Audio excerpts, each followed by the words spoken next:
Crazy story is, as humanitarian missionaries, we taught in schools. And we were actually given a lot of freedom to say, if you need to go by yourself, you can go without your companion.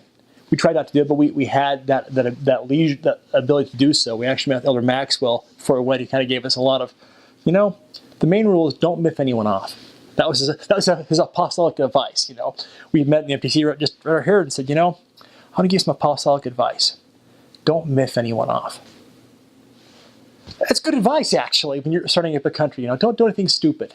Well, I think it was kind of, he followed up with that, and that was the goal there. But at the same time, it was a unique experience. We were teaching in schools. We were expected to participate in school activities, which was almost always a dance. So we'd go to the school and we'd host a Halloween party with a piñata and a dance and a turnip carving contest. And someone bring a movie, which by chance the student brought out a rated R movie. I'm like, you can't win them all.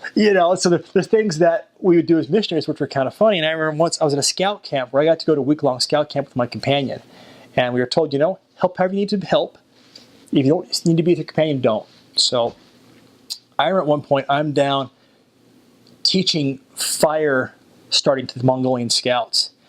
And I can see way up on the mountain, my companion is in an area where I can see specks of people teaching compasses up there. And it's just because we're experienced thinking, I'm all alone here. This is, it was a co-ed scouting experience. So you're men and women around and boys and girls, and my comps be up there. And the whole day was like that. I remember once there was a store at the scout camp because it was a former Russian scout pioneer facility, big giant building out in the middle of the country. And there was a store there. So I'm walking to the store, and I'm walking by myself. Here comes my companion with a bunch of Mongolian scouts. Hey, Elder. Hey, Elder. He's just going to walk by. So it was a very unique experience. A lot of weird things that happened where you wouldn't happen in other missions because you're not in the teaching place and you're actually told, if you need to split up, you can split up for these kind of experiences. So we had a lot of, funny things like that where things would just go wrong. The power would just turn off, or we were actually out in the countryside for a cultural excursion.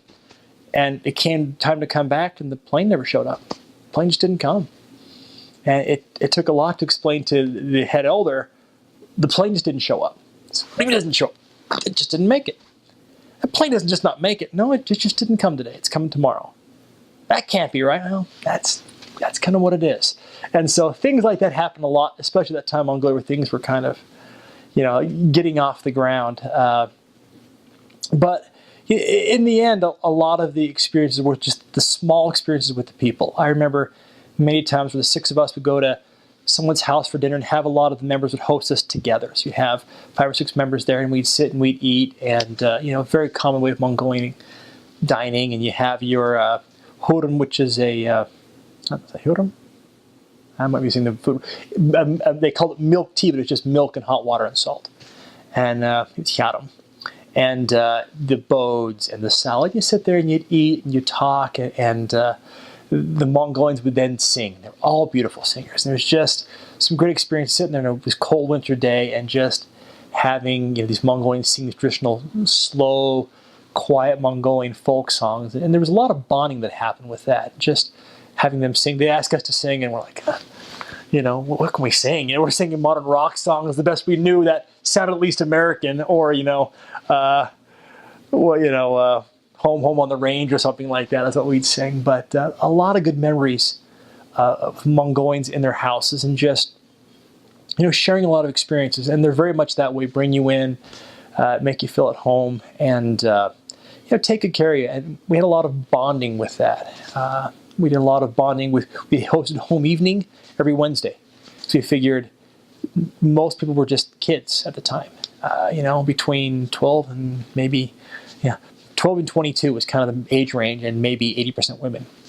And so because families weren't members, they didn't have family home evening and wanted more contact with the church. We moved home evening to Wednesday and had it at our apartment. So we'd have 15 people come to our apartment. We'd have a lesson, we'd play a game, we'd have refreshments, and there are so many pictures we have of all these missionaries and Mongolians piled in front of the camera, laughing and waving, having funny hats on and making faces. And some of my favorite pictures of just all of us just having fun as friends. And that was, I think, what made my mission unique, is that we were really friends with the people. It wasn't, and we were out in the same city my whole mission, so it wasn't in the same ward. So my first transfer, my companion got transferred to the couch. My first move was a half mile away, in which I moved back a floor above my former apartment and went home. That was my whole mission, 3 moves. So we knew these people really well. And there was a lot of concern about, you're baptizing a lot of young girls.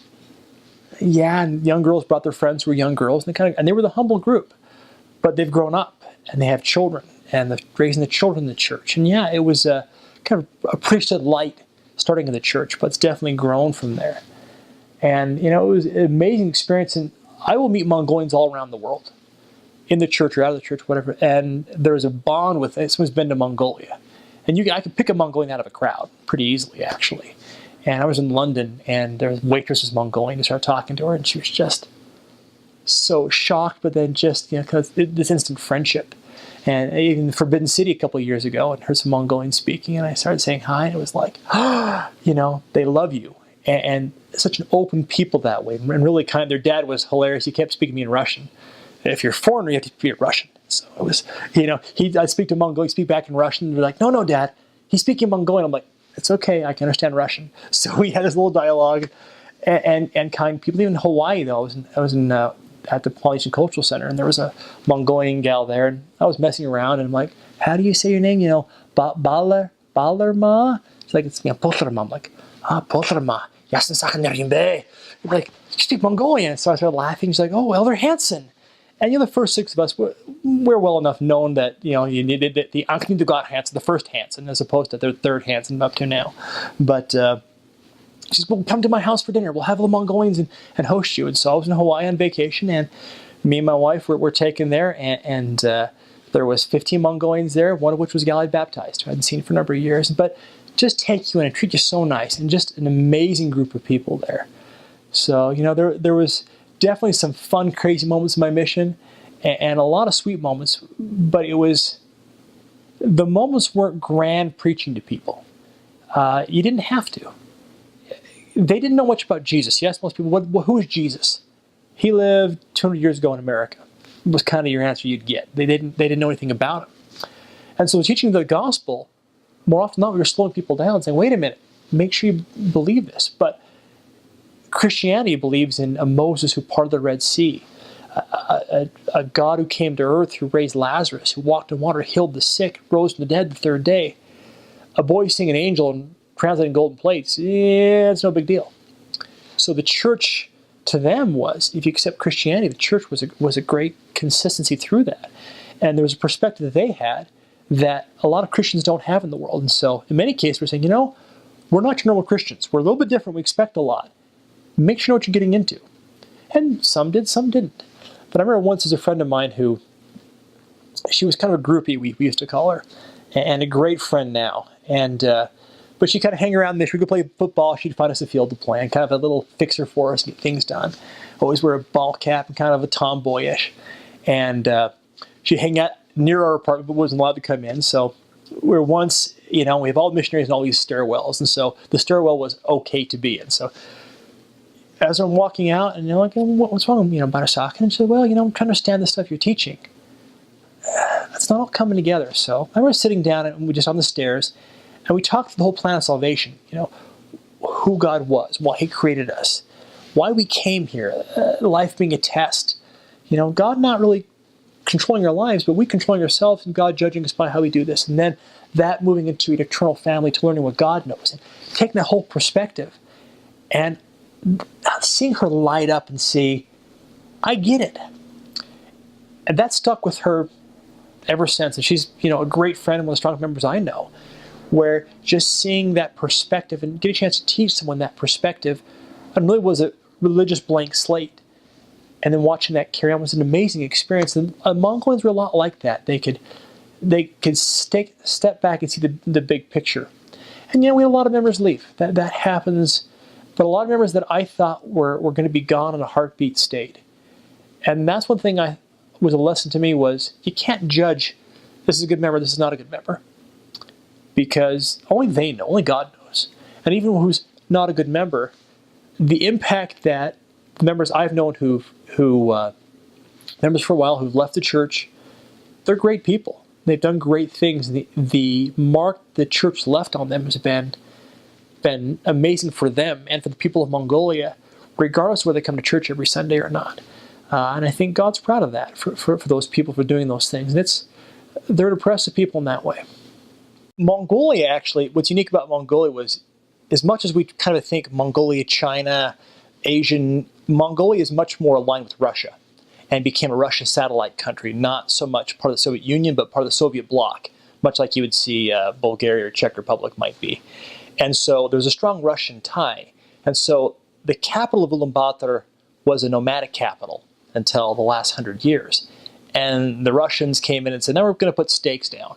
And they built the Russian building. So if you've seen pictures of Russia, you've seen what Ulaanbaatar looks like. A lot of prefabricated concrete homes that are built in block form, and you piece them together in different ways. There's maybe 5 to 6 flavors of buildings throughout Ulaanbaatar, at least at the time. There's definitely built some more Western buildings now, but still a large percentage looks like a Russian city. And so there's Russian infrastructure with central heat through the whole city, tram system, buses.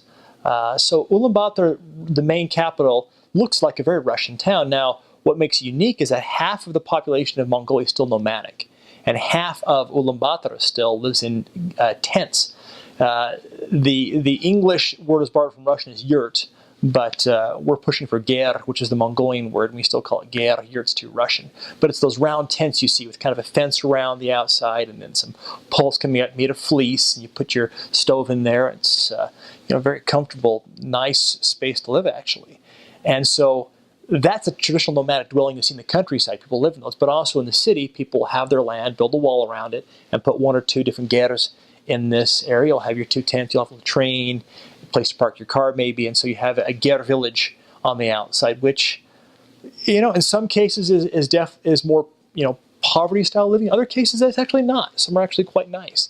And so you have apartment living, which is where the missionaries stayed. We were actually very gung-ho to live in a tent. And when we first got called, we dug into National Geographic and saw pictures of all these exotic places. Well, of course, National Geographic is going to show the exotic as opposed to perhaps the more mundane apartment. So I lived in an apartment most of the time, all the time. I stayed in a tent a couple nights for fun. But we had apartment living. We took taxis and buses. What was unique of Mongolia at the time, it probably still is now, is that any car is a taxi. So you put your hand out and you wave your hand. If the car stops, it's a taxi. And there was a fixed rate known throughout the city. Never saw some change. They put on the radio and say, the new rate is so many tugrks per kilometer. And so you open the door and you'd say, hey there, how much per kilometer is what that meant. And they'd say the going rate, you hop in. If they said $3, you'd say, no thanks, goodbye. And you make sure you agree upon the rate, and they'd take you somewhere. They might say, I'm not going that way, and drive off, wait for the next car. So, and at the time, Mongolia is much more crowded now, a lot of cars, but at the time there's very few cars there. And so finding a car was difficult. Buses were a good way to travel, though they were very, very packed. So we travel in buses, and Ulaanbaatar itself is only, I think, 7 miles by 2 miles. It's not a very big city. And Irnet and Darkhan are much smaller, and then all the Sums are smaller than that. So cars is the main transportation, but motorcycles a little bit here and there. I never saw any bikes, which was interesting. The horses are still very common, especially as you get more remote. Very horse riding population, so you might see people come by in horse. The city, not as much, just too much traffic, but you get more in the outskirts, and people are still riding horses around quite a bit. I don't know if any missionaries have tracked on a horse yet. We advocated that, but I don't know if that ever happened. So living was electricity, hot and cold running water most of the time, relatively comfortable. The first things that I noticed about Mongolia is you're flying to a different place across the world. We flew Salt Lake, San Francisco, Tokyo, Beijing, say 2 days in Beijing, then to Mongolia. So you feel like you've gone on complete other side of the world, which I guess you have. And you expect as foreign people. And what struck me was how familiar they were. How many faces of Mongolians were the same faces of people that I knew at home.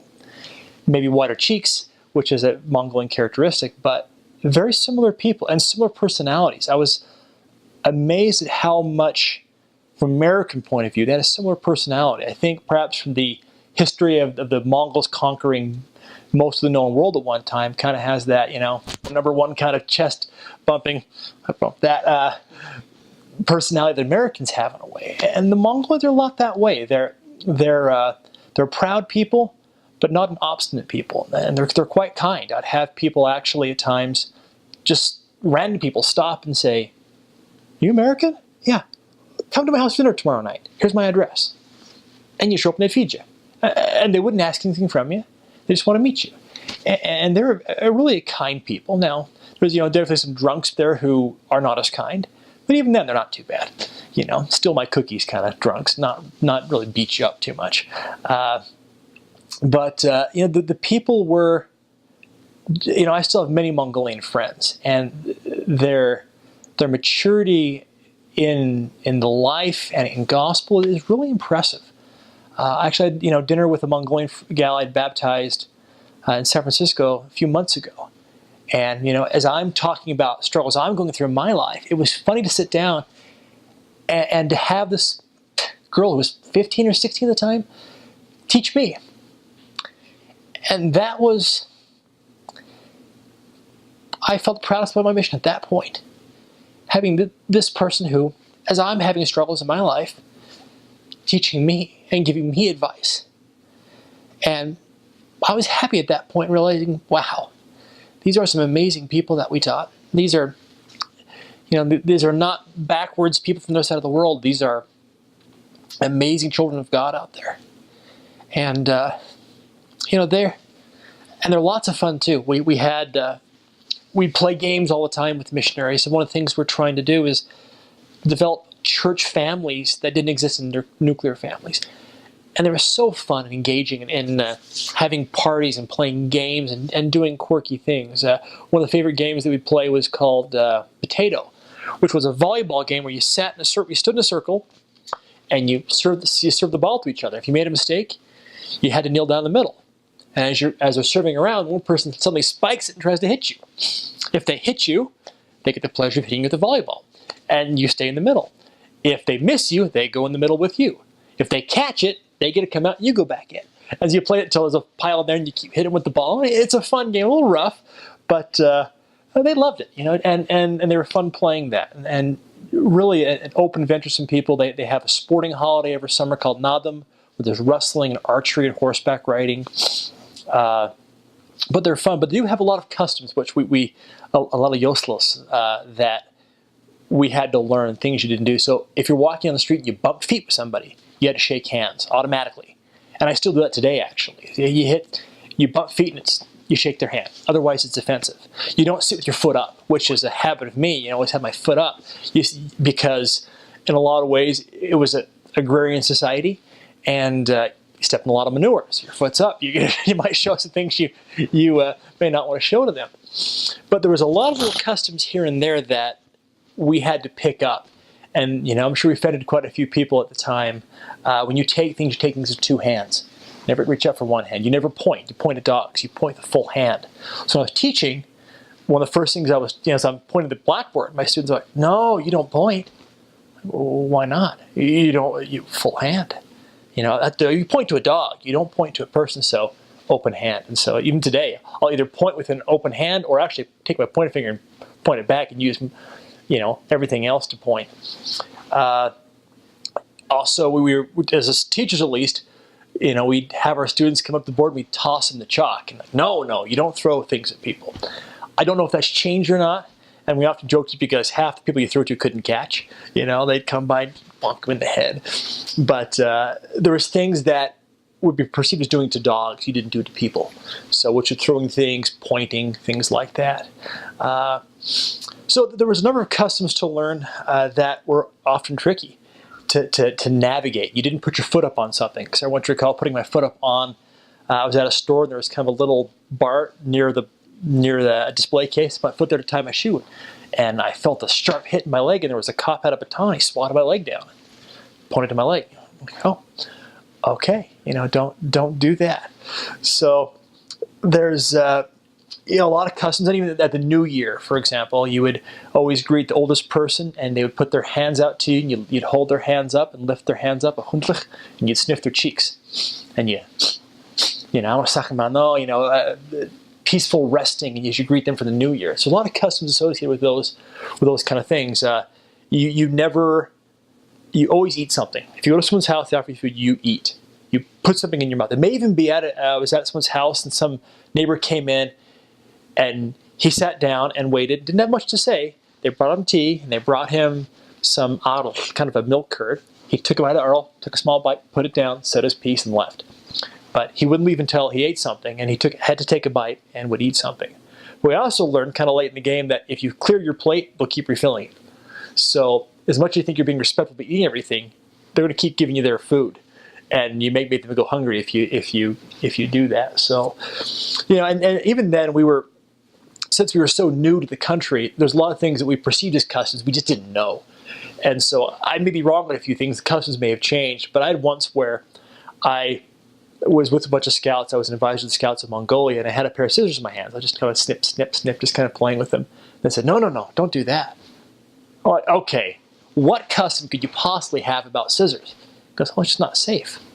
Oh, okay, yeah, you got me on that one. Okay, I put it down. But there was a great, there's a beauty and simplicity to the people in the way they think. And one of my newer companions, who actually was a high school friend of mine, he'd just come to the country in the second group, and walking down the street, and there's not uncommon to see older gentlemen squatting down with a blowtorching a goat head, and then eating the meat off the goat head. You burn the hair off, and then you eat it. To an American, blowtorching a goat head is a little odd, but so he says, my companion says, can you ask him if I could take a picture of him? So I said, sir, can my friend take a picture of you? And this old man blowtorching a goat head, you think, old kind of crazy gnarly guy, and he looks up and he says, this is Mongolia, the home of the Mongolian steppe, land of Genghis Khan, the elk, the sky, the grasslands. And you want to take a picture of a man cooking a goat head? No, go take a picture of something pretty. Yeah. I mean, it was this great wisdom in this man. You're like, yeah, that's a good point. So that's interesting about the Mongolian people. Now, at the time, and even now still, they wear the traditional Mongolian gowns, the del. And men and women both wear these gowns, and they come in different fabrics. They're beautiful. A lot of ornate trim on the collar. It's a high collar, much higher than like a mandarin collar might be in Chinese, and go all the way down with either trim there or things called nostriks that fold up, go down your ankles. You'd have a large belt. At the time, the style was the larger the better. Just wrap this belt with fabric, maybe 30 feet of fabric you wrap around as a belt and tuck it in, and beautiful. And they still wear it today to church or to baptisms, celebrations, or just on the street to school. Now, Western clothes have definitely moved in more, but the del is still a very well accepted bit of clothing. I still wear mine around for occasions as well in the U.S. But so the traditions are still there in a lot of ways, which is neat about Mongolia, where yes, there's a lot of familiar things about it, but it's also still traditional in a lot of ways. History of Mongolia, if you're named Genghis Khan, which in Mongolian is Chinggis Khan, with a ch as opposed to a g and a khan. Khan means king. But Chinggis Khan was Temujin, was his birth name, and he was around 1170-ish or so to 1200. The Mongolia area was a bunch of warring tribes in that time. And there's a lot of history tied to Genghis Khan, and still very linked directly to him in a lot of ways. But it was just warring tribe after warring tribe, and no one was safe, and your bride could be stolen in a heartbeat and taken to a different village, and you could be ransacked and killed, and that's how life was there. And not going too much history, but Genghis Khan unified all the people through warfare. Some alliances, but then they conquered and kept conquering. And what was unique about the Mongolians, as much as they're perceived as being barbarians, they actually had a code of ethics, a law called the Yasa. And it was almost a circle. If you're on the outside of the Mongolian circle as they're expanding, bad place to be. Brilliant tactician, Genghis Khan was. Very great warriors. He used the horse amazingly well. They adopted technology. If you're on the outside being attacked, it was a bad place. Once you're on the inside, it was a great place. Freedom of religion, safety. There was really not much of a caste kind of system. It was very peaceful within the Mongolian society. There wasn't much intrigue, a little bit, not much, but compared to that time, it was absolutely unheard of. So there was actually a lot of culture that came from the Mongolians, and as they expanded, they adopted all the technologies and people they could find. So if you're an artisan, they'd bring you in and adopt you, and even Genghis and the Khans and Genghis's descendants, Kublai Khan, his advisors were Chinese. They didn't care. They were an intelligent advisor. That's all they cared about. And so there was a value on people and skills, which I think still carries to Mongolia today. But as the Mongolians conquered most of Asia, Genghis Khan passed away. There was a little bit of intrigue as to who would succeed, and eventually Kublai Khan, one of his grandchildren, took over, actually moved the capital from Mongolia down to Beijing. He founded Beijing. And I believe it was the Yuan dynasty was actually the Mongolian dynasty. And the Mongols actually ruled China for quite a while. And then as the Mongols conquered, and Kublai Khan's empire went all the way to the Persian Gulf area. And the Mongol and his children took over those areas. And the Mongols were never defeated, actually. They just assimilated the society and eventually just became whatever culture there were. And so I've read that Genghis Khan actually has the most descendants of any historical figure the past 2,000 years, because his descendants went all over Europe and were the ruling class, and then just assimilated those societies. And eventually then Mongolia kind of became, there was, then the Chinese got the Mongols out, and they built a very large wall. Actually, they rebuilt the wall. The wall was built, 1,000 years before, but they rebuilt the wall. And then the Mongols and Chinese kind of fought on and off, and eventually I think the Chinese seized some control, but then the Russians helped the Mongolians keep the Chinese out, I believe, in the 20s. I think it's called the Holstein. And Mongolia kind of came from that point, from that way out of Chinese culture, more Russian culture. And then when the communist bloc fell in, I think it was 1990-ish or so, 89 to 91, the Russians kind of took their toys and left. They took everything they had with Mongolia, a lot of infrastructure, cut off the bus benches, and took them with them and left Mongolia in shambles in a lot of ways. When I was there, it was a scavenger hunt to find food and anything you might need. It took a while to kind of build up the trade in a capitalist society as opposed to a communist society. But we buy jam that was made in the USSR. Yeah, so we had Soviet stuff still there. But they then transitioned into democracy and had really a relatively stable democracy since then. Sometimes they elected communists into power, but it's been a democracy, which has been interesting. So a little history of that I know of Mongolia. There's a lot more to it, but that's a thumbnail sketch. If you look at a map, it's not difficult to find Mongolia, of course, but it's sandwiched between Russia and China, and has been a buffer between the two countries for a lot of years. So there's some political aspects there, but it's definitely different geographies. You go in the south, you've got the Gobi Desert. You go in the north, they've got a place called Little Switzerland, called Murren, which is spelled moron, but call it Murren. And high mountain peaks, looks a lot like Switzerland, beautiful area. Grasslands to the west, and kind of barren lands, and to the east, barren lands to the west. And some kind of very cold places there. So a very diverse geography. Ulaanbaatar would be beautiful lush green grass, July and August. We were very surprised in October where all the evergreens, the conifers, turned yellow and the quills fell off. That was definitely new to us. Like, well, the evergreens aren't evergreen. They're turning brown.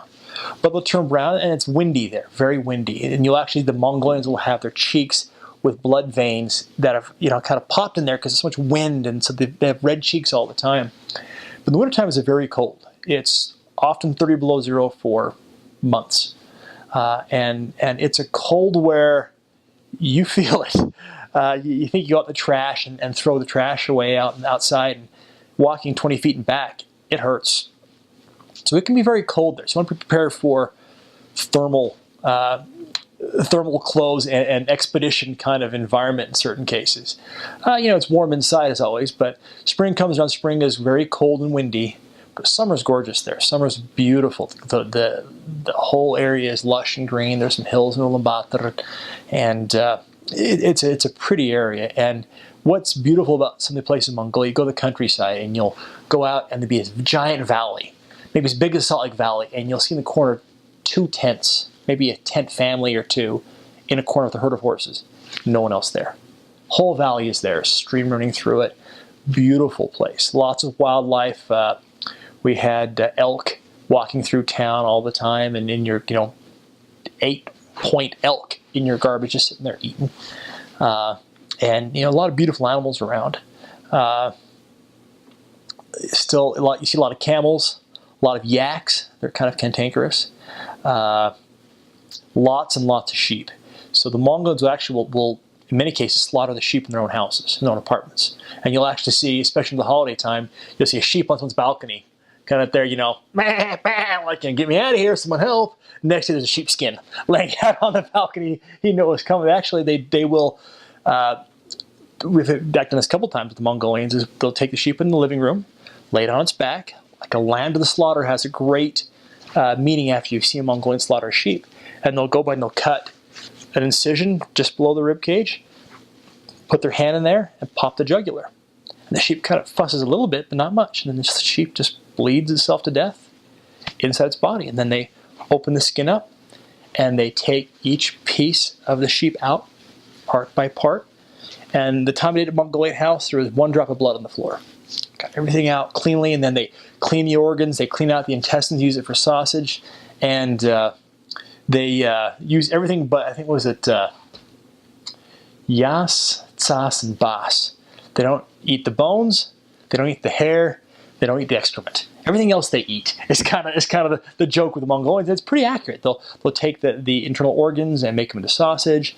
They'll eat the ribs, the meat. They'll even eat the heads, which the old man was doing. So they do actually eat a lot of things in Mongolia, and at the time, at least, it's probably still the case, livestock outnumbered humans 200 to 1. So lots of animals in Mongolia. But a beautiful place, a lot of empty space and open land and vistas when you get out of the city. And beautiful area. The food was by no means crazy, I guess, which was the neat thing about Mongolia. A lot of meat. Meat, potatoes, rice, on the oily side. But you're not eating too many exotic bugs or weird things you might hear in other countries, or groundhog. You're going to eat some innards and some heart and lung and stew like that. But beyond that, it's nothing too crazy. You're going to take onions and mutton and chop it up, and put some salt in it, and you're going to put it in kind of a dough, and you either boil it, steam it, or fry it. You boil it, it's banch. You steam it, it's bods. You fry it, it's hosher. And that's the main staple of food. But then you'll take chunks of beef and onion and cook those together and put rice on top. Or you'll put a noodle on top. That's tuving, I believe. And those are kind of the main staples. And you also have what's called capital salad, nisl salad, which is a potato salad with egg, maybe some cucumber, maybe pickle if you're not lucky. Cucumber's much better. And a lot of hyam, which is kind of a summer sausage, where whatever's taken into the meat, into a big sausage, cut up into pieces. Those are kind of staples, and a lot of coleslaw. Those are the staples of Mongolia. So potatoes, cabbage, onions, meat. That's primarily what you get. Mongolian is actually, though it's in Asia, it's a Euro-Altaic language, which means it's in the Turkish family. But it's related to Turkish like maybe we're related to Latin twice removed. English is. So it's not very close to anything. And I've studied English, Russian, German, a little bit of Chinese, and there's no similarities to Mongolian anything. It's a very guttural, a lot of chz and a lot of and kind of spitting. The first time I heard a Mongolian actually speak, I remember sitting in discussion thinking, it just sounds like I cannot make out a word. And that was very intimidating, because that was actually in Mongolia in a discussion, the first time I ever really heard Mongolian. And we had a book that we got in the MTC that someone found for us. It was written by Professor Jogshin, was his name, which he was out of University of Indiana, and he had a book, but it was Inner Mongolian. And so where you'd say in Mongolian thank you is bayatla. It was bayarlala is how it's say, which to the Mongolian sounds way off. It's almost like Creole to perhaps a Northern American, like a New Englander. So the few words we learned were very tricky, but it's unique language, a bit like German, where you put the verb at the end in a lot of cases. German's mostly in the past tense, but so I am going to the stores, be del Gortjaven. So the store, going. And so the verb comes at the end. And so the grammar, in a lot of ways, it's not terribly difficult. It follows the rules pretty consistently. A lot of endings to mean like by means of. So if I use something with a screwdriver, I'm going to do something with a screwdriver. It's aftirker. The er ending means by means of something. There's also vowel harmony too. So as for a verb is as for your ending, and things like that. As go to as, and so there's a vowel harmony that's consistent and important through Mongolian. But it's a rich language with a lot of ways to express yourselves in Mongolia. Some fun words like ambardach, to kick in the bottom. The harchindach was a word we found in the dictionary, which had a definition which was probably a paragraph long, which was basically describing how to go to the city of Harchin and where to stop and feed your camels. It was all in one word that no Mongolians ever knew. We thought it was kind of funny. But it's a language that was it was very interesting to learn and to hear. And I remember the first time I ever recognized a real word was we finished discussion with the translator, and we said, do you want to do some more, or do you want to leave now? She said, Yavmar. And I'm like, Yavach, to go. Mar, want to. Yavmar, you drop off the ach, means I want to go. You want to go. I understood you. I was so excited to actually understand somebody in Mongolian. So some of the fun things when I first got there is one of the couple said, here's what you do. Just point to something and say anyway. What? Just say anyway. And what he was saying was in Mongolian, anyway. En, this, you, what, they is a question word. Anyway. Anyway. Just anyway. So the first day I'm there, the senior elders interviewing the missionaries, and there's a Mongolian kid there. And they were very helpful, and so I pointed to anyway. Malt. Okay, malt, great. Anyway. Tenger. Okay. Anyway. Cement.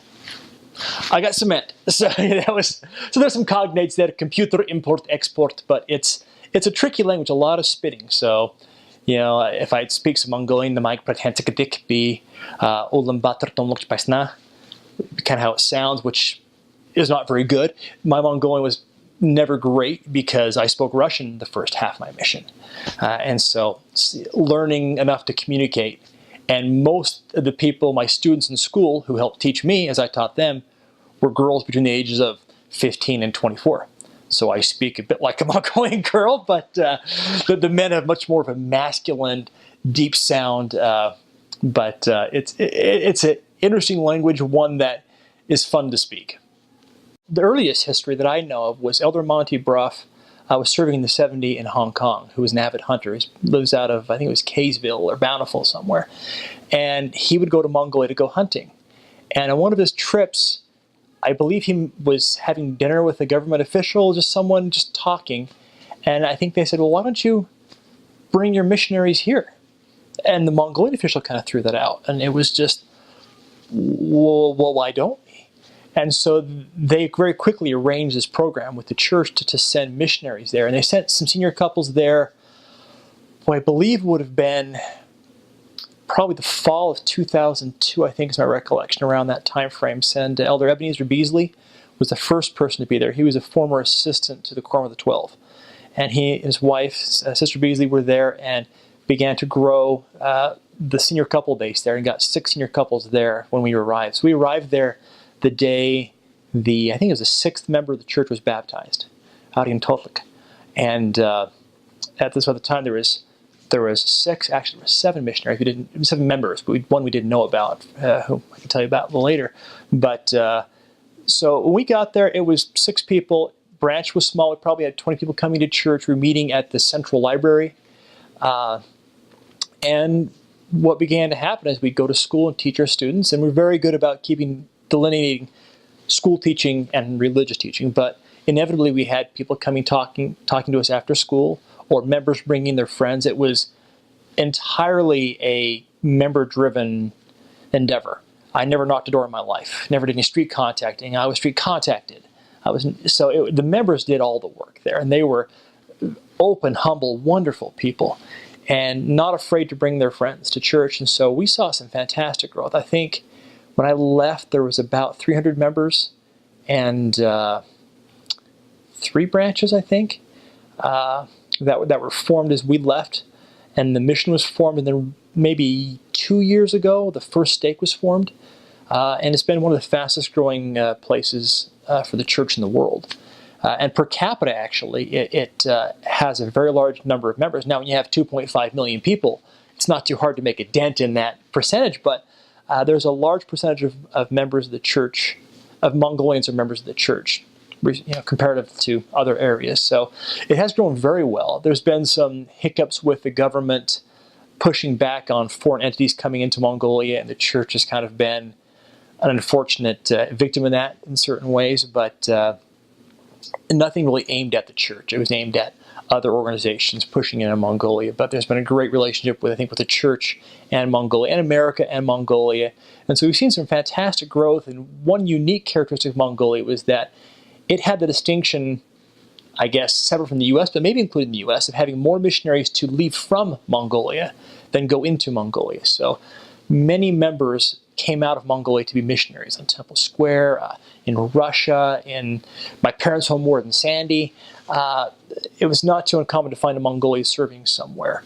And they were very eager to get out and to serve with distinction in many of their missions, because many of them were trilingual, so you could really serve in a lot of different capacities. And when someone comes knocking on your door and says, hi, I'm a Mormon and a Mongolian, it gets your attention. They've never met a Mongolian before, especially a Mormon Mongolian. So in a lot of cases, the members were very successful, and some amazing people went out, and a lot came to the U.S. to study, and some stayed here, some went back, and going to church quite a bit. And Mongolia only really has 3 cities: Ulaanbaatar, Darkhan, Irnet. The rest are small little slums, small little towns. Kind of drive through if you could drive through. There's no roads through these towns really in a lot of cases, but they've now got branches in most of these towns. And Ulaanbaatar has, the stake is based there, and the Irnet and Darkhan all have some decent branches. So the country really has a good foothold of members throughout the country. When I got to Mongolia, there was the 6th member had been baptized. What we didn't realize was there was a 7th member in Mongolia. And me and Elder Blanchard, my companion, were learning the city. We first got there, it was like, okay, here you are. The couple's kind of got us an apartment, a little bit of food, and said, go. So we're learning the city, trying to figure things out, and Americans were very weird to see for a Mongolian. And so as we're going around, people are trying to buy our backpacks and sell us things, and things that happen to any kind of American or foreigner in a different place. And so we're kind of on the guard, defensive, and we're at the State Department store, and my companion says, Elder Hansen, I'm maybe 15 feet away looking at something. This guy's trying to buy my backpack in German. And I took 4 years of German, and my companion had a year of German. Can you give me a hand and tell him I'm not selling my backpack? So I start, come back, and we start speaking in German. And he tells me that he was in Germany, and he says, Mormon. I'm like, yeah, we're Mormons. He said, well, I was in Germany, and I met with the missionaries there in Germany. I'm like, oh. And so we're trying to invite him to church. Well, in high school German, you don't learn too many church words. So as I'm trying to think of a church word, I say to my companion, I say some word in Russian. He says, "Ты говоришь по-русски? You speak Russian?" So, да, я знаю немножко русский язык. I know a little bit of Russian language because I learned 3 months in the MTC, and I had a year in high school. And so we start speaking in Russian, and so I'm inviting him to church in Russian, and says, you'll love this beautiful service, and you'll learn about Jesus. And he kind of looks at me and he says, ты не понимаешь, you don't understand me. No, you don't understand. He says, я член, I'm a member. You're a member? He says, да, yes, я крестил. I was baptized. And, oh. And, what a blessing to have this person just barely come back from Germany, been baptized, and received a blessing from the missionaries in Germany that he would be able to find his church in his home country. Even though it wasn't there when he was there, he got that blessing that, the church would find him and could teach his family. And, I think it's no small coincidence that he spoke German and Russian, and he found the two missionaries who spoke German. We were the only two who spoke any German, and I spoke by far the most. And then we all spoke Russian. And so we ended up meeting him and teaching his family, who all joined the church. And I think most have gone on missions, married the temple, active. I'm actually friends with a lot of them on Facebook. But to get the chance, and we actually taught his family in, we called it the Erlichel, which was a mongrel language. So we'd teach in Russian. He would translate into Mongolian with a little bit of English in there. We'd use some German. And, so the discussion really was in Russian, Mongolian, German, and English. And it was all these different languages in there. And he'd translate for his children. And but then he baptized his family. And, it was a key part of growing the church there. But definitely, I thought a miracle there where, I'm sure to have gone back to your country is thinking, my church isn't there, to see the missionaries the first week you're back saying, they're here. And so I remember as I left Mongolia, we, big hug and hard goodbyes. But, he and his family are doing really well there, it seems like. And so it's a great experience to kind of have that, actually the seventh member. And then he helped grow the church, lots of his friends, and a lot of instrumental people there. Maybe the thing that I want to say for the missionaries who have gone to Mongolia, we love the people, love the place. Give it your best. You owe it to them and to us who've gone there before. I think I can say for those that served, we gave our best. And we gave our best for people who deserved it. And, take it seriously with love. But as, Elder Maxwell told us, don't do anything stupid. Don't mess it up. It's an amazing people. And your example means a lot to them. Your effort means a lot to them. Your love means a lot to them. So if you go with the fullness of heart. And go ready to serve and dive into the people and the culture. And don't take it halfway. Really be there. Be a Mongolian. And be a child of God as you're there.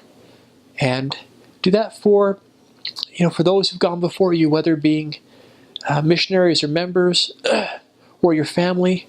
But serve well, because it means a lot to people you will not ever meet. And that's my last message.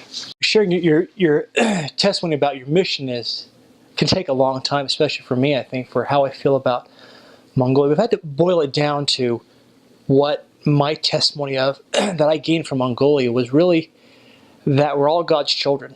I really actually remember when I was before my mission, I said to myself, having been raised in Utah with kind of a homogeneous society here, I said, I'm not sure I want to go to Asia. I don't understand the Asians. I think they think differently than me, and I'm not sure I get along with them. I want to go anywhere but there. And to have found myself in Mongolia, and to have found one of the dearest people in the world, really, to me, drove home that we are all God's children.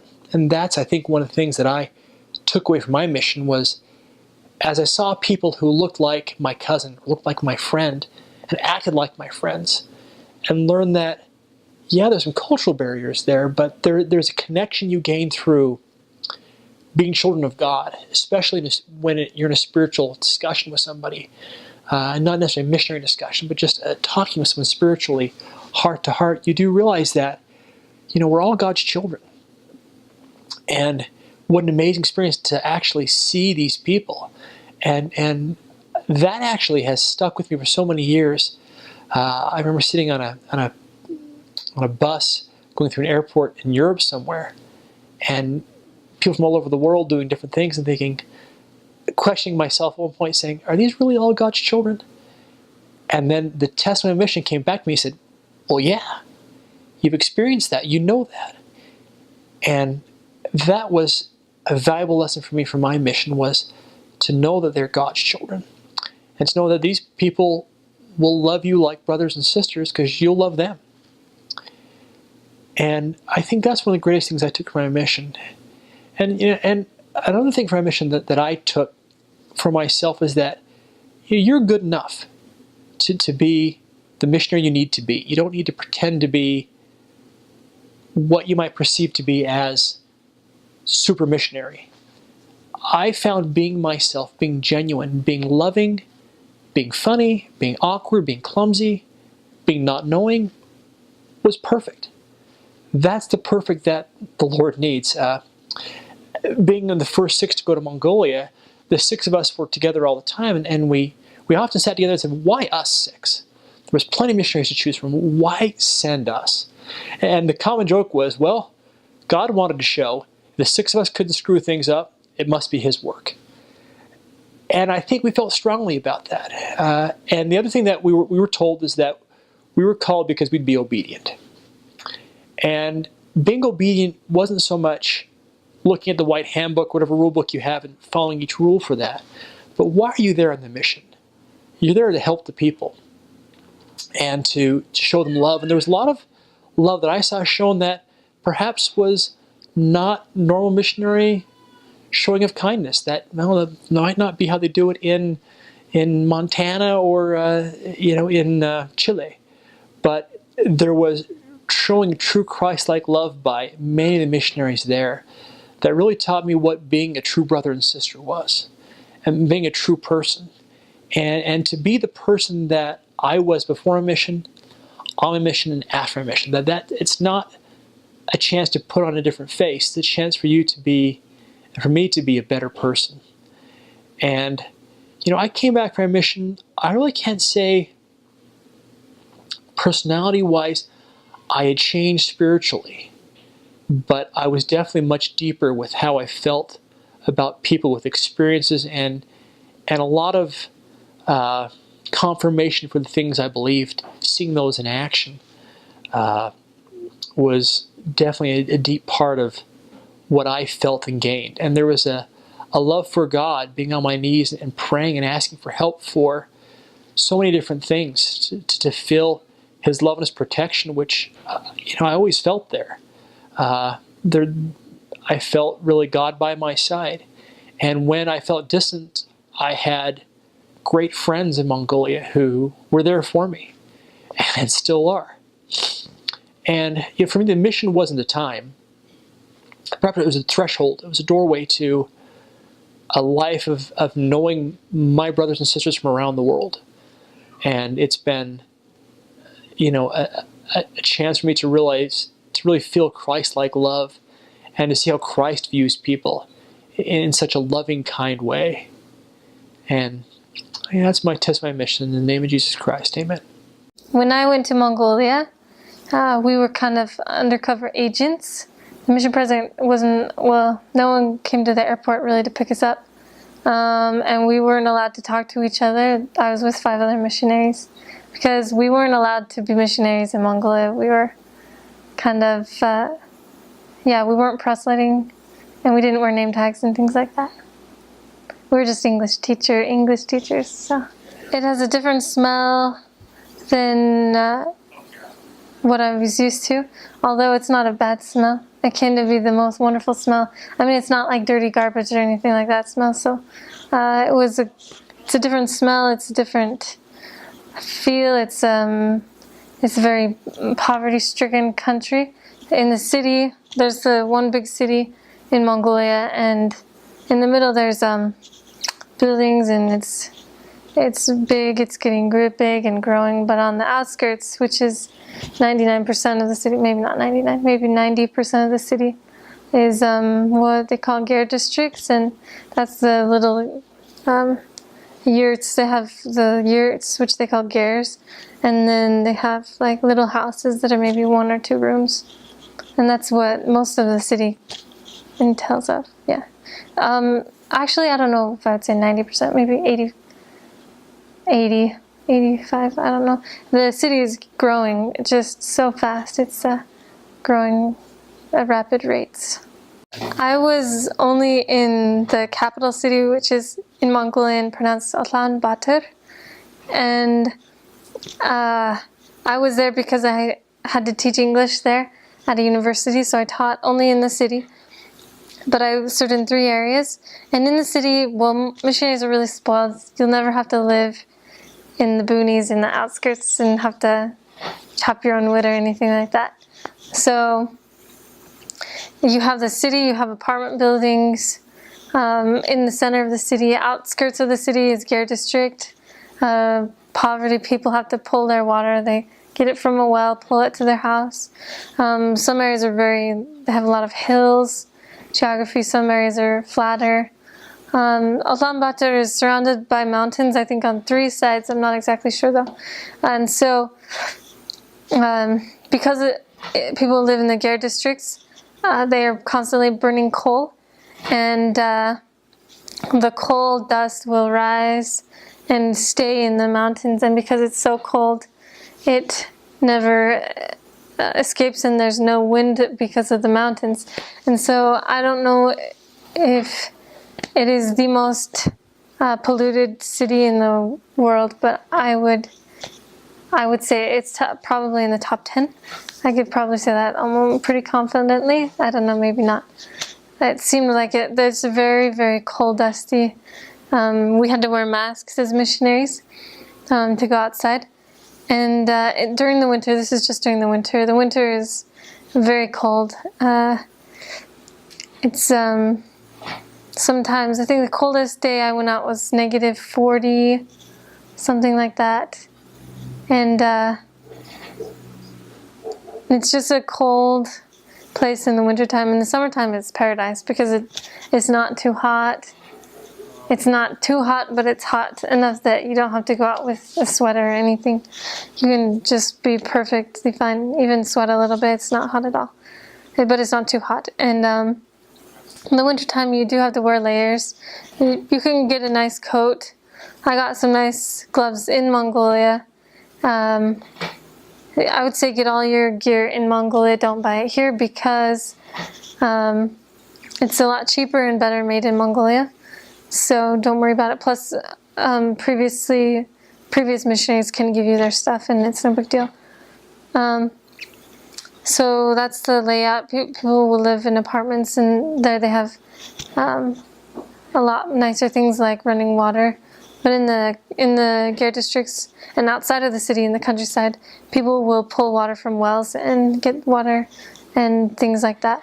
But I would say significantly, even in the countryside, everyone has electricity. Even right in the middle of nowhere, people still have like a satellite dish on their Ger and can watch TV. And I guess that's the layout of the city. So transportation, we got around by bus and by walking, and there was another form of transportation. It's like it's called a meeker. It's just like a van that people will call. They go to a bus stop. You just get on them at bus stops, and they'll take you out to the farther spots. Not so much like buses. And you can get anywhere by a bus or by a meeker, at least where you need to go as a missionary.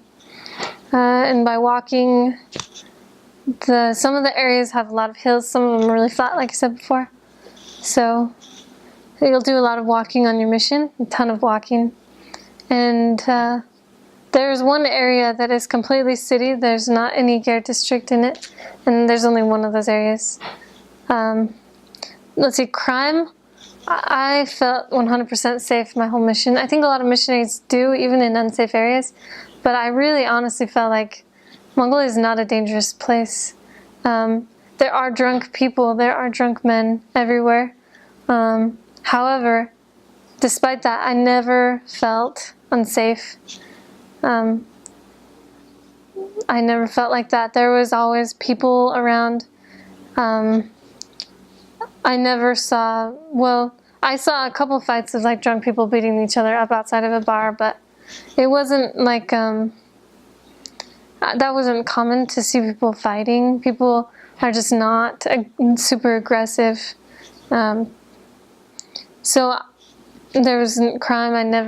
We never had any instances Well, at least I never had any instances of people stealing things. It's what do you call that? Being mugged.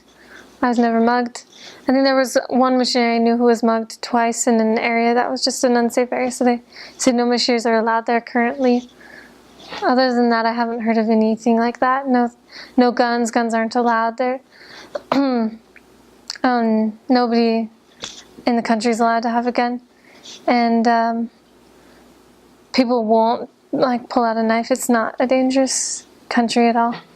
And I would say the biggest business, the most common thing that men will do is architecture and just building, because the city is just growing super rapidly.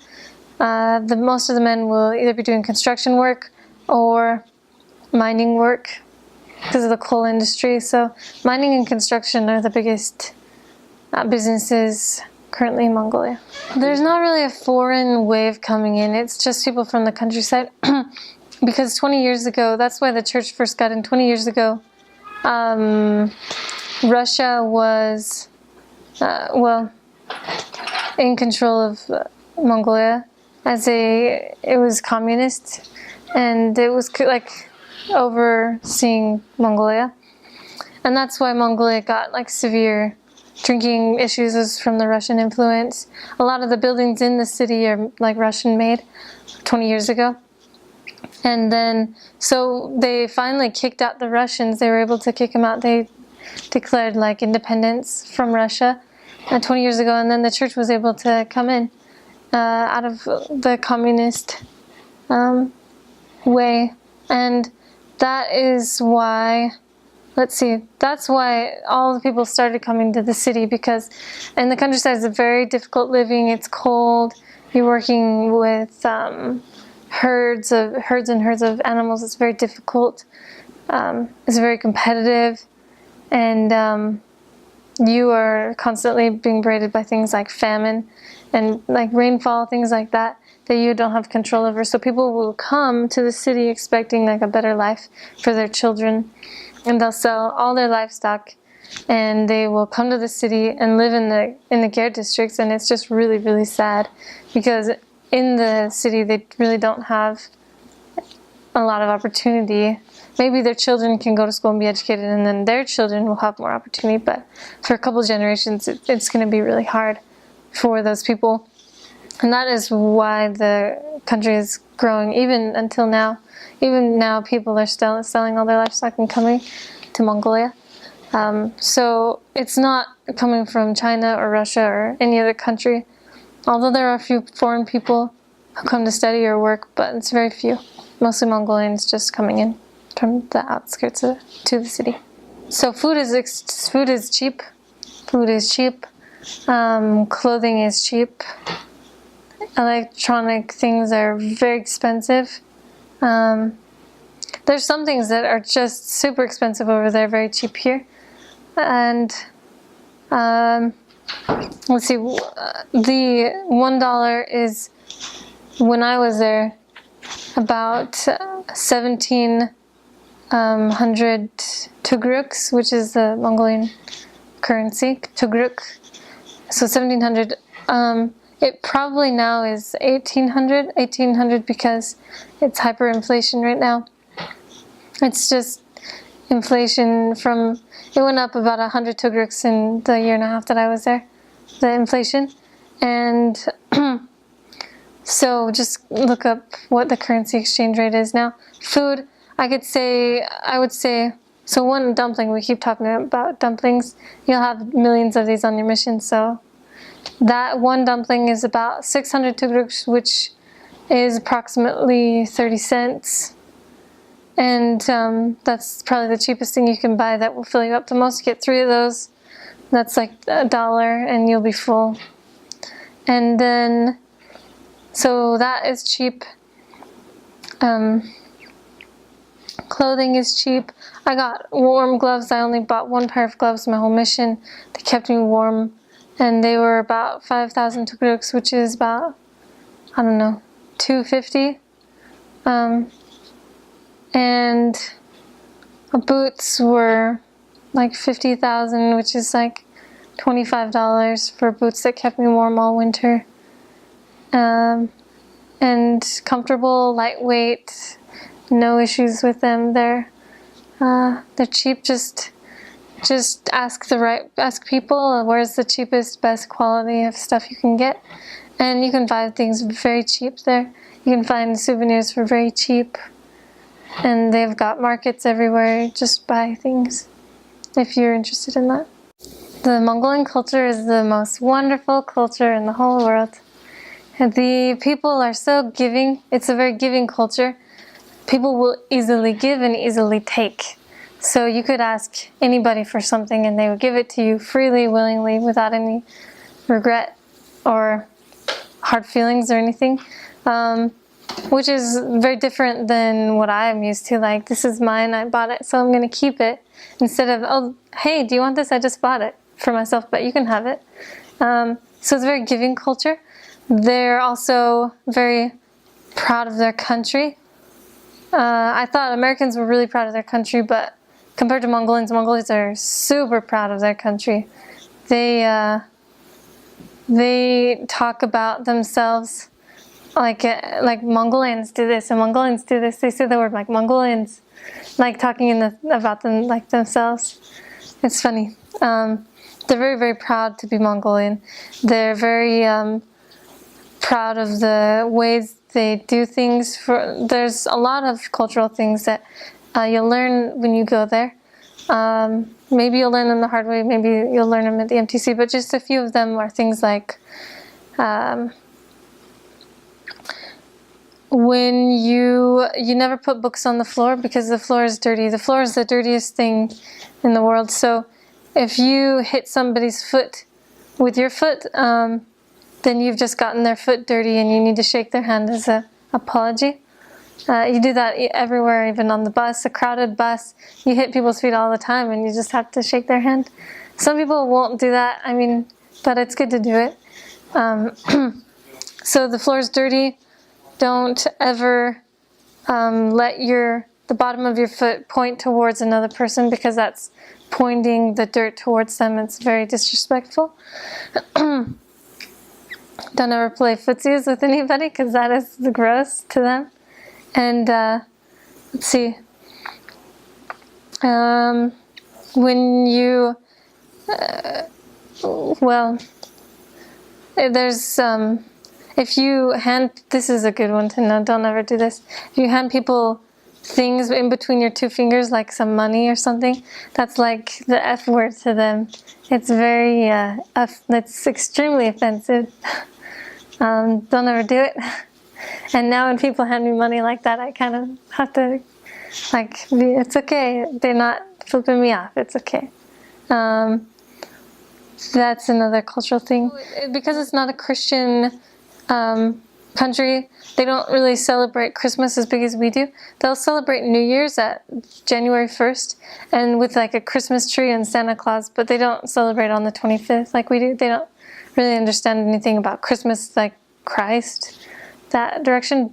They will celebrate New Year's as Christmas, but their big celebrations are called Sagansar, which is, it's like their New Year, the ancient New Year, or the Chinese New Year as we call it over here.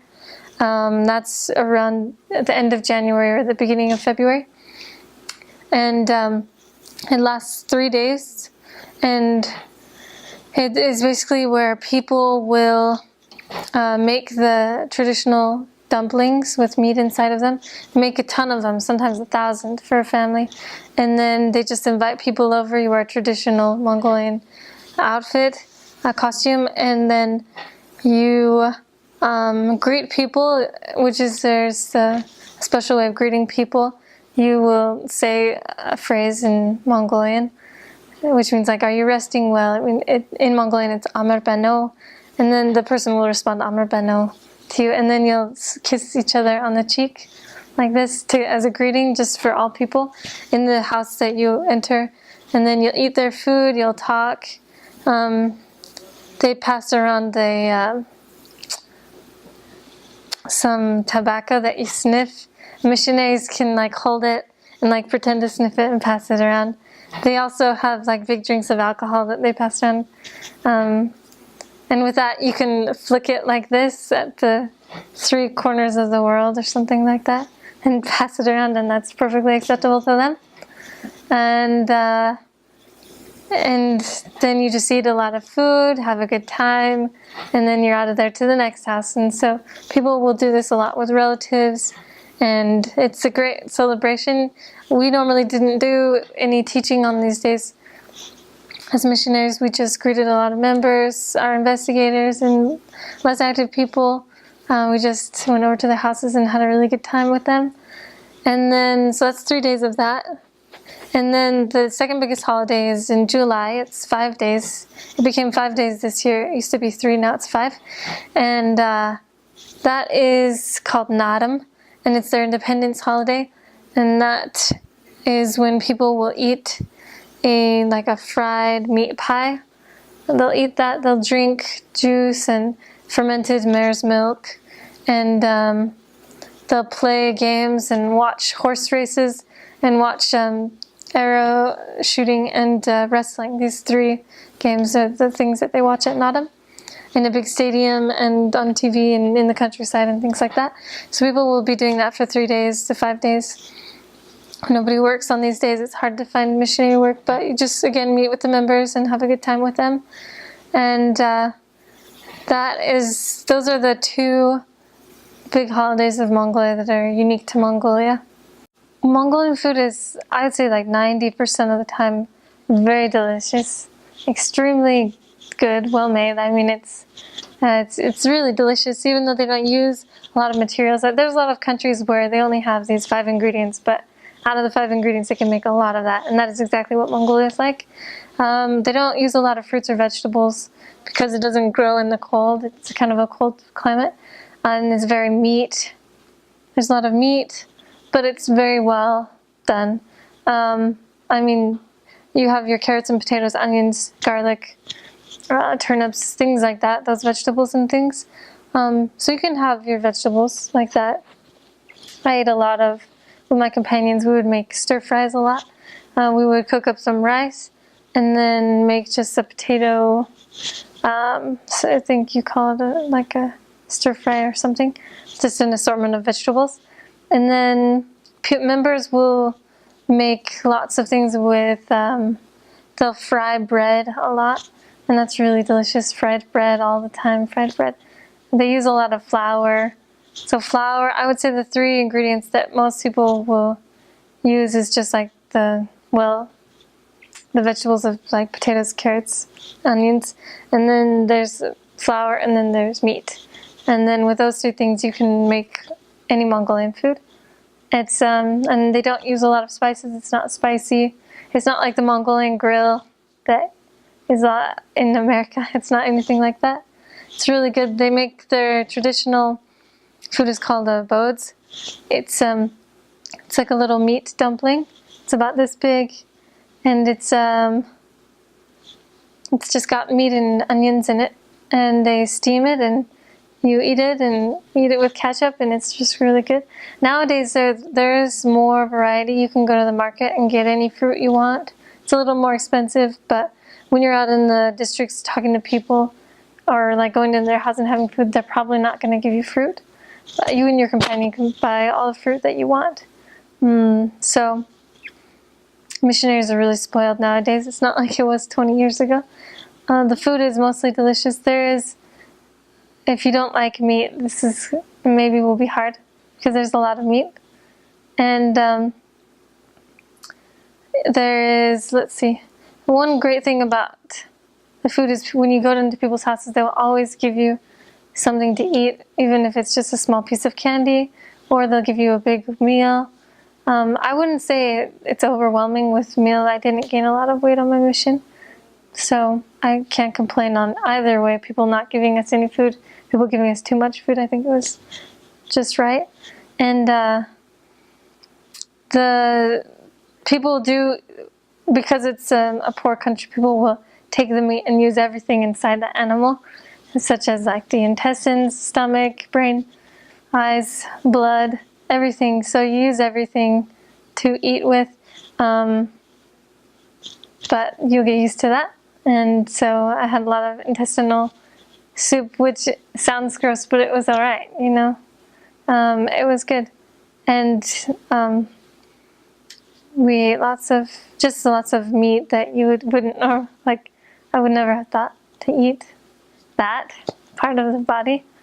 But it was good that I don't have complaints.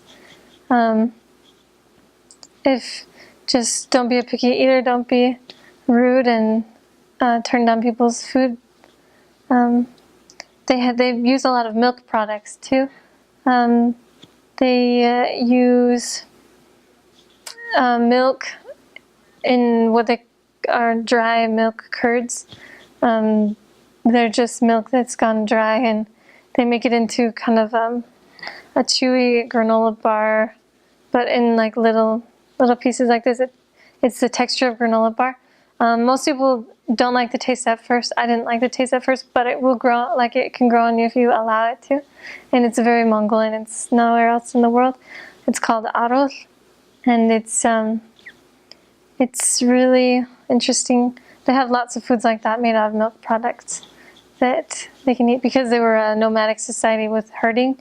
They are mostly just using meats and milk that you get from, you milk the cow and the horse, and you make that, and the goats, and then you will have your cows and your sheep, and you eat the meat from them. And they just have great food. I have no complaints with the food. The Mongolian language, I looked up before my mission, and it doesn't have the knowledgeable language that we know. It doesn't have any ties to any other language. It's completely on its own. Way back in the day, probably. I mean, it's related to something, but nobody knows what it is. So it's not like Chinese. It's not tonal. It's not like Russian. It's not any Latin-based language. It has an interesting letter that I've never heard before. It's called an ish. It's kind of like, it sounds like Parseltongue from Harry Potter. And it's really fun to listen to, fun to hear. I thought it's just very strange sounding, but also very cool. I ended up thinking it was the most beautiful language. I mean, it's not one of those romantic languages like French or Spanish, Portuguese, but it's it grew on me as a language. It's hard to learn. It took me about a year before I felt completely comfortable in understanding and speaking and talking freely whatever I wanted to say. About a year in country. That doesn't mean that before then I couldn't talk, I couldn't understand. It would just meant that it was about a year when I felt like completely 100%.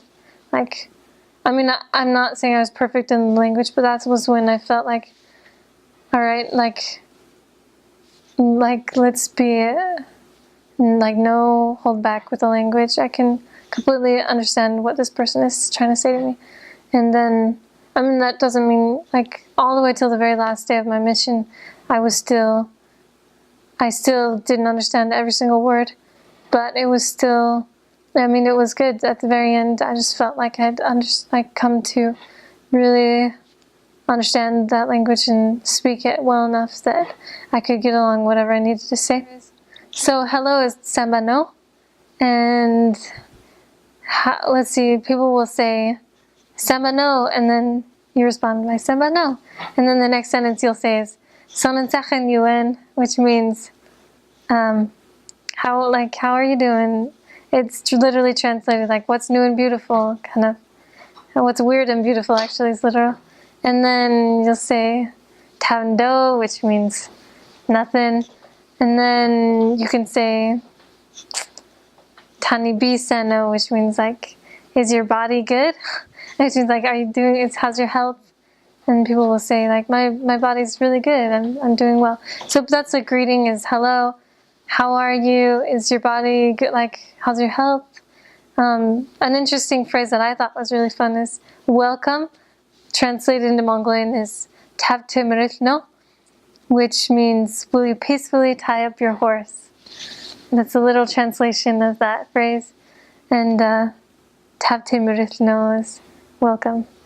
In order to understand a prayer, you have to understand a little bit about Mongolian grammar. So it goes subject, object, verb. The verb's at the end, so that's important to know. So how to say Dear Heavenly Father, you say Tengerthik etsik mene. Tengerthik etsik mene. That's Dear Heavenly Father. Tengerthik etsik is Heavenly Father, and then mene is like my. So my Heavenly Father. And then afterwards, if you want to say thank you for this day, day is udur. And so you'd say En udur uksin bayartha. Bayartha is thank you. Uksin is like for having given. So this day given thank you is what you would say. En udur uksin bayartha. Then afterwards, if you want to say, please bless my family. So you'd say first my family, please bless. So you'd say, Mini gerbutlik adislare. So Mini gerbut, that's my family. Mini gerbut adislare is bless, please bless. And then in the name of Jesus Christ, Amen would be Jesus Christin nerer, Amen. And that is simple prayer. You can say a lot of things with thank you for this, and then please bless this. Just remember thank you goes at the end, and then please bless this comes at the end. So tinker take it to mine, tabin in sachen udrikuksen gittatlarch ben. Tabin gerbus uksen bayartha. Mini gerbuslik adislare. Morinam uksen bayartha. Bashiklex Thomas Monson uksen bayartha. Thomas Monson adislare. Jesus Christin nere Amen. So Mongolia is very unique. The church has been there a little over 20 years now. And so I served 2013, 2014, and the church was about 20 years in there.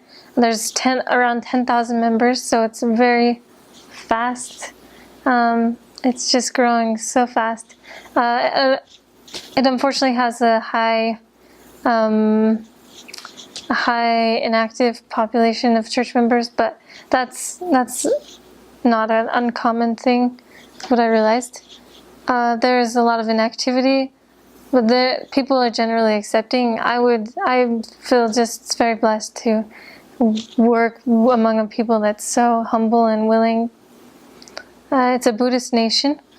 99% of the people that missionaries come in contact with would say they're Buddhist, or they don't know about anything, but their parents were Buddhist, as most people say. And but no problems with that. Just, it's kind of like saying I'm Catholic, and which doesn't mean anything. Maybe it means you go to Mass once a year, but that's about what it was like for Buddhists. They might have a monk come over when their family member died, and that's about all. So the church, people just accept the church fairly easily, I thought at least. And let's see, the nearest temple is in Seoul, Korea. However, people will go to Hong Kong because it doesn't require a visa to go there. And so it's a very big sacrifice for people to go to the temple. Most people only go once if they can. But people are working very, very hard toward building a temple in Mongolia because, obviously everyone wants a temple, and it's really great to be part of the effort that's working toward a temple. People want a temple so badly. In order to do that, there needs to be 3 stakes in the country. There are currently 2 stakes in the country and 1 district. District is it's not quite a stake, it's kind of like a stake but made of branches. And that's what a district is. And in order to become a district, the branches had to become wards. And when I left, it was not very close to that happening. However, I believe that within the next 5 years, they could get 3 stakes. In order to after they get 3 stakes, then the first presidency will actually look at them on a list of places that are potential for a temple. They're not even on that list currently, is what I heard. They're not even considered for having a temple because there's only 2 stakes. And the stakes There's one that covers all the countryside. So there's one city in Mongolia. It holds about half of Mongolia's population, and then the rest of the country is the other half of the country's population. And there's little cities, they're very small. But in these cities is where the other wards are and branches. And that's where one, so combined all of those, there's another stake. And then there's a stake here. Forgive me, I don't remember if we had 2 districts in one stake or 2 stakes in one district. Now I'm rethinking it. But I know in the city there's 1 district and 1 stake. And then in the countryside, whether or not it's a district or stake, I don't know. So people are just working toward having the branches become stakes. The church work is very rapidly growing. It's really optimistic. Everyone's optimistic about it. Sometimes it can feel, when you're in the work as a missionary, when you're visiting people who don't want to come to church, it feels really hopeless, but it's very hopeful when you look back. I mean, in the numbers of, in 20 years, there was 10,000 members, and it's really incredible. So from my experience was a little different than most missionaries' experiences. I only served in 3 wards. I only went to 3 wards ever. I never even went for 1 day to see another ward. Not even once. So I served in 2 branches in 1 ward. And in my 2 branches, there was around 50 to 80 people coming, which wasn't bad, so about 50. And then in the ward, there was about 80 to 90 people. And that was pretty common. But on holidays and things like that, you do get around 8 to 10 people coming, which is a little discouraging because half of them are missionaries. Just kidding. No, it's, I would say, well, at least in the places I served, it's really optimistic. The thing is that people will leave the city during the summertime. So during summertime, attendance is much worse than wintertime attendance because people are out in the countryside. And in those areas, there's no churches. There's no church meetings to go to. So in Mongolia, they have everything you need as far as cold. I would say come with a pair of warm tights, but don't waste money on expensive tights. I made the mistake of wasting money on expensive tights that you could get for the equivalent of $5 in Mongolia that are even warmer. And gloves, don't buy gloves here. Buy winter gear over there. And then, let's see, besides just normal missionary attire, you may want to, you could bring your own hat, because they're the same here as in Mongolia. Bring a hat that's going to cover your ears if that's possible, because your ears will get cold. Your forehead gets cold. My forehead got very cold, so it's not like wearing earmuffs, and you can still keep your hair nice. I would say get a hat, because it's very cold, and your brain will get cold. I could say something really awkward, but I don't know if I want to. This thing you might want to bring, so I don't think I'm going to. Anyway, I would say sisters, buy boots there. That's the most important. Do not buy boots here, winter boots. And then come with about the equivalent of $300. I think it says everything in your packet, what you need to bring. Don't get too stressed about winter clothes because you can buy it all there. Just bring money and you'll buy it there. And then they have everything you need. They have toothbrushes. Don't worry, this is like, they have everything you need. You don't have to overpack anything.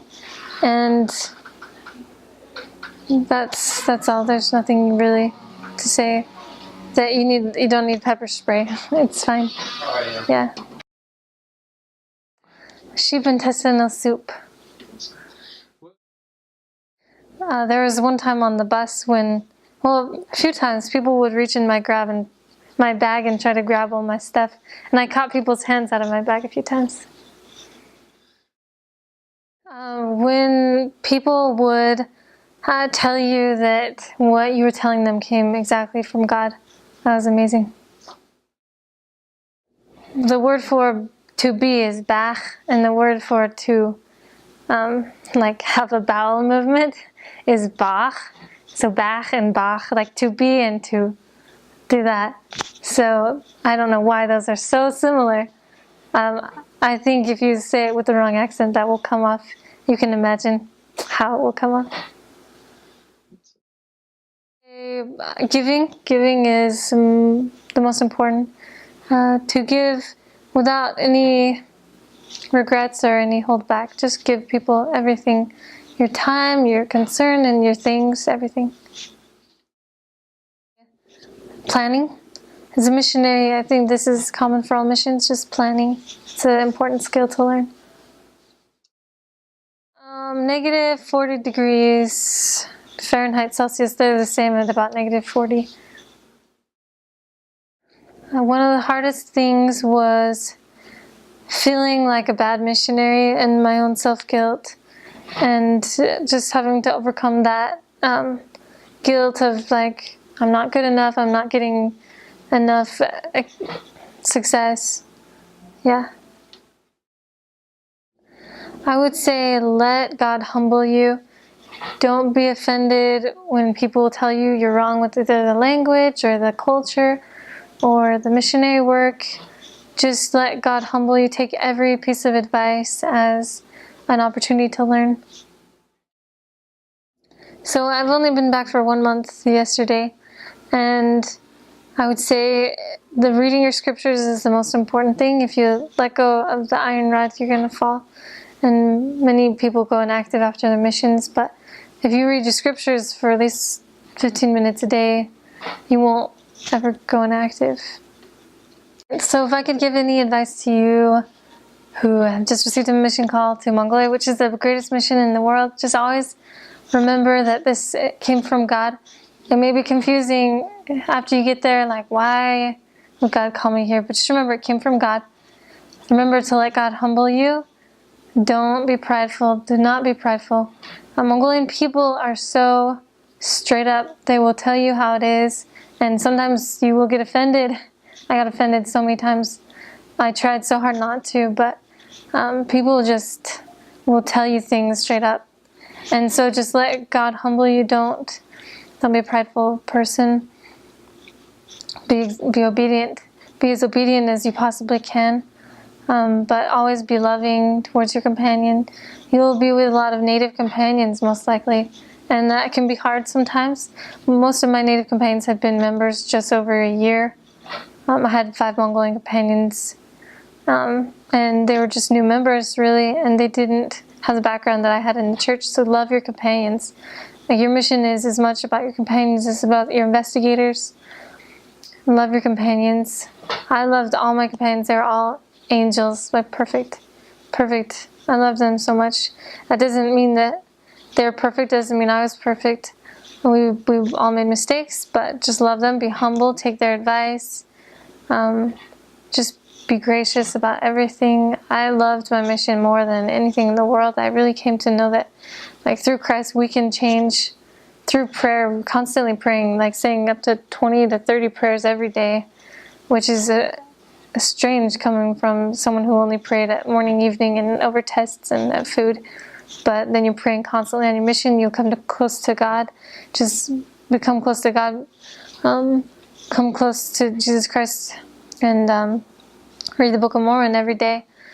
Don't ever let a day get by when you just study out of the Old Testament. Always be in the Book of Mormon.